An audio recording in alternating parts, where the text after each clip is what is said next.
Okay, so fundamentals of breaking down the handstand as we did look at in the previous little demonstration where we talked about toes being pointed, calves being tight, bum being tight, posterior pelvic tilt, hollow body, scapular elevation, hand shoulder width apart, feet in, index fingers pointing forward, is a lot of information to take on board. Okay, and of course we don't in the long term want to be thinking about all of those things. But we do need to, when we're learning a new skill, understand the terminology if we're going to get to a point where those are automatic and we don't have to think about them. Because a big misconception of hand balancing is that it is just balancing. And that's where a lot of people are still playing around with handstand 2, 3, 4, 5, 10 years down the line and they still haven't mastered or able to hold a 30-second handstand without falling down. And the reality is that if we can find that position, repeat it and train it, we should, anybody really, be able to achieve a stacked handstand with consistent training in 6 months to a year. And the reality is if you follow this program beyond this 6 weeks, you may not get it within 6 weeks. In fact, most of you probably won't. I wish I did. But you will understand and know exactly how to do it. But it starts with terminology.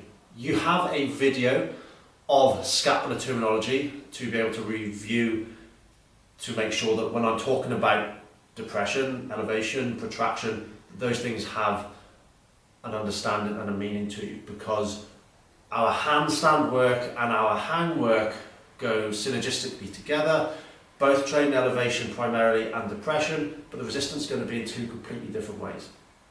Okay, and to demonstrate that, I want Callie to actually jump up and hang on this bar for me. Face that way so that your back is to the camera. Hands are going to be shoulder width apart, and in some of your hang training we can be using our hang, and that's what we're going to be using for our overhead mobility. For some of us it's going to be really difficult, and to progress to some of the single arm work, we have to be able to hold this position for 2 minutes continuously, and in various grips, underhand, mixed grip. In this position, we can start to build the shape that is going to be an efficient, stacked, strong handstand. And that's going to be drawing this rib cage down. We're going to talk about hollow body position in a second, but we're going to be looking for hollow body position, which if that's broken, shows a big arch. Big arch in this position. Rib cage will flare. We are going to be smoothing out the rib cage so that we're in a strong abdominal position. And her shoulder blades here, Callie's just sinking deep into a passive hang, which you'll notice from your hang training, which is going to pull her shoulder blades into elevation. Okay? Callie can then keep these completely straight, pull up into full depression, maintaining hollow body tight. Now we're in a depressed position of the shoulder blades to come back down into a passive hang where we can come up into elevation. Okay, and there's lots of work in your hang training that's going to be developing that. Start of handstand sessions. I programmed for us to do some time in hanging to open up our shoulders. When we're doing this, keep the hands shoulder width apart so that we're working on mobilizing around our handstand, and to sink into this as a stretch, keep the hollow body tight, keep the bum tight. This is all going to be consistent across this shape we're building, but we're sinking into the shoulders so that we're getting a nice stretch in elevation. And jump down. You would never stop. Huh? I thought you would never stop. Pop onto your bum now, and we're going to look at the same thing. So this is why the terminology is really important you understand that, because we just looked at how we're going to mobilize into elevation. Spin around so that your back's to the camera, and now bring your arms overhead. Now we're in the same position. Really important. What a lot of our hands are going to want to do is just this. We're going to drift. It's going to be challenging to hold our hands shoulder width apart, but review the fact that we're training a straight gymnastic handstand position. It's active, it's difficult, it needs training. Okay? From this position now, hands are going to maintain straight. We'll have a look at the midline body from the side in a second, but in this position, now Callie is going to maintain straight locked elbows And now she's going to take her fingertips to the ceiling, as high as you can, trying to get the shoulders right up into the ears. Now we're into elevation again. Same position as we saw up in the hang, except where that was passive, now here elevation is active. This is the position, come back down into depression. Beautiful, arms stay straight and overhead, back up into elevation, hard as we can. Pressing into elevation is going to be fundamental that we're able to be, first of all, achieve the position, then be strong through there. Okay, so depression, elevation.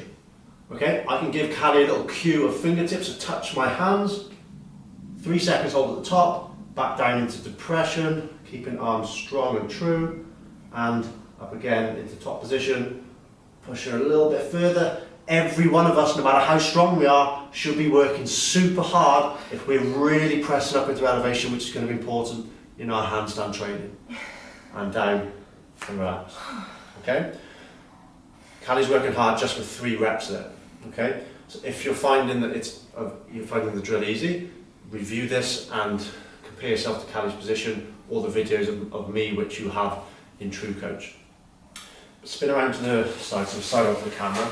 So a little bit more accuracy on this position, and I want to encourage you to see this handstand shape work like core conditioning, or whole body conditioning, because when we're learning handstand, if we look at someone who's already mastered handstand, they can quite often look comfortable, relaxed, and they can even move in and out of these positions. This is a handstand shoulder stability course where when we're learning, we are looking for whole body tension to be able to develop the position. So when we're going to be going through these drills, we're going to be looking for our body's escaping tension.